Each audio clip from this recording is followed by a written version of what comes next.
प्रणाम।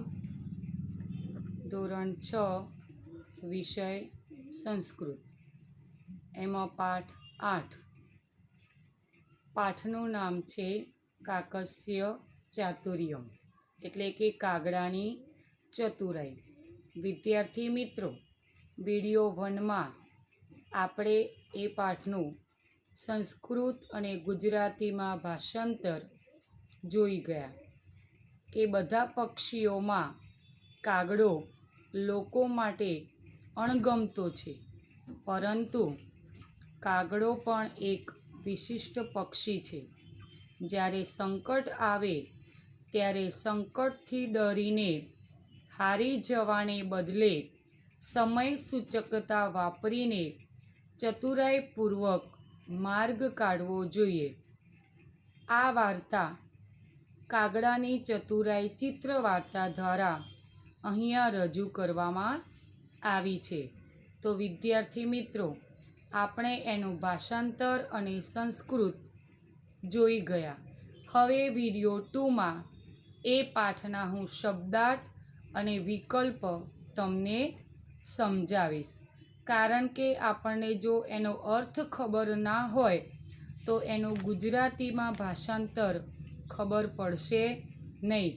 એટલે મેં આ પાઠને લગતા અથવા આ પાઠના બધા જ શબ્દાર્થ લખ્યા છે, જે તમે તમારી નોટબુકમાં પણ લખી શકો છો। તો વિદ્યાર્થી મિત્રો, હવે હું શબ્દાર્થ બોલું છું।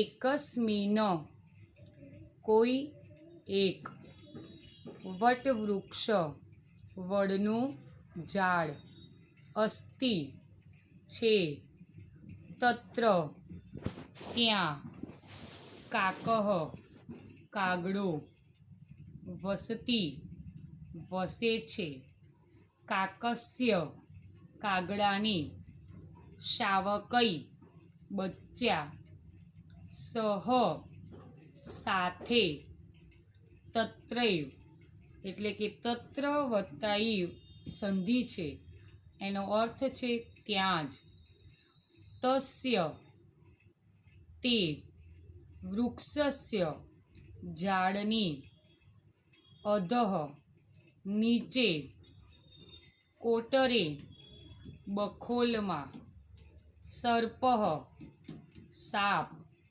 એકદા એકવાર, ભાર્યાય સહ પત્ની સાથે, આહાર્થ અર્થમ ખોરાક માટે, ગચ્છતિ જાય છે, તદા ત્યારે, ખાદતી ખાઈ જાય છે, આગચ્છતિ આવે છે, પશ્યતિ જુએ, ચ અને, નીડે માળામાં, નાસ્તિ સંધિ છે, ન વત્તા અસ્તિ એટલે કે નથી, દ્રષ્ટવા જોઈને, અહો અરે, એષઃ આ, દુષ્ટ સર્પઃ દુષ્ટ સાપ, કશ્ચિત કોઈ, ઉપાયમ ઉપાય, કરોમિ કરું છું, ઇતિ એમ, વિચિંતય વિચારીને, નદીમ પ્રતિ નદી તરફ, સ્નાનમ કરોતિ સ્નાન કરે છે, તસ્યા તેનો, સુવર્ણહારઃ સોનાનો હાર, અપહરતી ઉપાડી જાય છે, ક્ષિપતિ ફેંકે છે, કાકસ્ય પૃષ્ઠે કાગડાની પાછળ, ચિંતયતિ વિચારે છે, પ્રથમમ પહેલા, મારયામી મારું છું, અનંતરમ પછી, નયામી લઈ જાઉં છું, અધુના અત્યારે, હવે, સુખેન સુખેથી, વસામી રહું છું, કોટરસ્ય બખોલની, મૃતઃ મરી ગયો.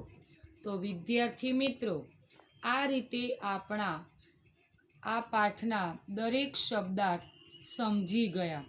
તમે આ દરેક શબ્દાર્થ તમારી નોટમાં લખશો એટલે તમારે માટે આ પાઠનું ભાષાંતર સરળ થઈ જશે અને એ ભાષાંતર તમે સરળતાથી સમજી પણ શકશો.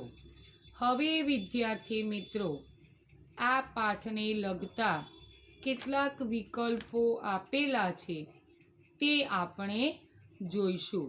વિકલ્પો સંસ્કૃતમાં પણ છે અને ગુજરાતીમાં પણ છે. સંસ્કૃતમાં એની વાક્ય રચના કેવી રીતે થાય એ તમે હું વિકલ્પ વાંચું અને વિકલ્પ સમજાવું તો આ વિકલ્પ તમે તમારી નોટબુકમાં પણ નોટ કરી શકો છો. પ્રશ્ન 1 અથવા વિકલ્પ 1. એકસ્મિન વને એકઃ ખાલી જગ્યા અસ્તિ. નીચે 4 વિકલ્પો આપેલા છે. વટવૃક્ષઃ, વૃક્ષૌ, વૃક્ષાઃ, પીપલઃ. તો પાઠના અનુસંધાનમાં આનો જવાબ વટવૃક્ષ આવશે. બીજો વિકલ્પ સર્પઃ એકમ ખાલી જગ્યા ખાદતી. તો નીચે વિકલ્પ છે ફલમ, પુષ્પમ, શાવક, શાવકમ.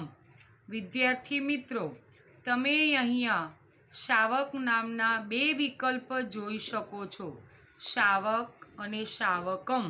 પણ આનો સાચો જવાબ શાવકમ આવશે. એટલે આ બધું ધ્યાન રાખવું ખૂબ જ જરૂરી છે. ત્રીજો વિકલ્પ એકઃ શાવકઃ ખાલી જગ્યા ન અસ્તિ. વિકલ્પ છે વૃક્ષે, નીડે, સ્થાને, કોટરે. તો જવાબ છે નીડે. ચોથો વિકલ્પ કાકઃ ખાલી જગ્યા પ્રતિ ગચ્છતિ. તો વિકલ્પો છે વૃક્ષમ, ગૃહમ, નદીમ, જલમ. તો જવાબ છે નદીમ. પાંચમો વિકલ્પ ચતુરઃ કાકઃ ખાલી જગ્યા અપહરતી. વિકલ્પ છે સુવર્ણહારમ, કંકણમ, મુદ્રિકામ, ભૂષણમ. તો જવાબ છે સુવર્ણહારમ. છઠ્ઠો વિકલ્પ સૈનિકઃ કાકસ્ય પૃષ્ઠે ખાલી જગ્યા. અહીંયા નીચે વિકલ્પોમાં ક્રિયાપદ આપેલા છે જે આપણે 7મા પાઠમાં જોઈ ગયા. ક્રિયાપદો છે ગચ્છતિ, પતતિ, ચલતિ, આગચ્છતિ. તો એનો જવાબ છે ગચ્છતિ. 7મો વિકલ્પ સૈનિકઃ સર્પઃ ખાલી જગ્યા. તો આના વિકલ્પો છે નયતિ, માર્યતિ, વદતિ, પશ્યન્તિ. તો જવાબ છે માર્યતિ. 8મો વિકલ્પ એકદા કાકઃ ક્યા સહ આહાર્થમ ગચ્છતિ. વિકલ્પ છે રાજકુમાર્યા, મિત્રેણ, ભાર્યા, શાવકેન. તો જવાબ આવશે ભાર્યયા એટલે કે પત્ની સાથે. 9મો સવાલ વટવૃક્ષસ્ય અધઃ કઃ વસતિ. વિકલ્પો છે એકઃ કાકઃ, એકઃ સર્પઃ, એકઃ બકઃ, એક સૈનિકઃ. તો એનો જવાબ છે એકઃ સર્પઃ. 10મો વિકલ્પ કશ્ચિત ઉપાયમ કરોમિ. એતત વાક્ય કઃ વદતિ. વિકલ્પો છે કાકસ્ય પત્ની, સૈનિકઃ, સર્પઃ, કાકઃ. તો જવાબ છે કાકહ. હવે વિદ્યાર્થી મિત્રો આપણે ગુજરાતીમાં વિકલ્પો જોઈશું. 11મો વિકલ્પ છે વડનું ઝાડ ક્યાં આવેલું હતું? નીચે વિકલ્પ છે નદીના કિનારે, ગામના પાદરે, એક વનમાં, એક વડ પાસે. તો જવાબ આવશે એક વનમાં. 12મો સવાલ કાગડાના બચ્ચાને કોણ ખાઈ જાય છે? વિકલ્પ છે સૈનિક, બિલાડો, સાપ, નોળિયો. તો જવાબ છે સાપ. 13મો વિકલ્પ છે શાવકમ શબ્દનો શો અર્થ છે? વિકલ્પ છે કાગડો, સાપ, બચ્ચું, બચ્ચાઓ. તો આનો સાચો જવાબ બચ્ચું છે. બચ્ચાઓ પણ છે પણ આનો સાચો જવાબ બચ્ચું આવશે. બચ્ચાઓ માટે શાવકઈ શબ્દ આવશે. એટલે સંસ્કૃતમાં આ બધું આપણે ધ્યાન રાખવું ખૂબ જ જરૂરી છે. અને છેલ્લો વિકલ્પ કોટરહ શબ્દનો શો અર્થ થાય છે? વિકલ્પો છે બચ્ચા, કોટહ, માળો, બખોલ. તો જવાબ છે બખોલ. તો વિદ્યાર્થી મિત્રો આ પાઠના વિકલ્પો અને શબ્દાર્થ આપણે જોઈ ગયા. હવે એના સવાલ જવાબ આપણે નેક્સ્ટ વિડીયોમાં જોઈશું. પ્રણામ.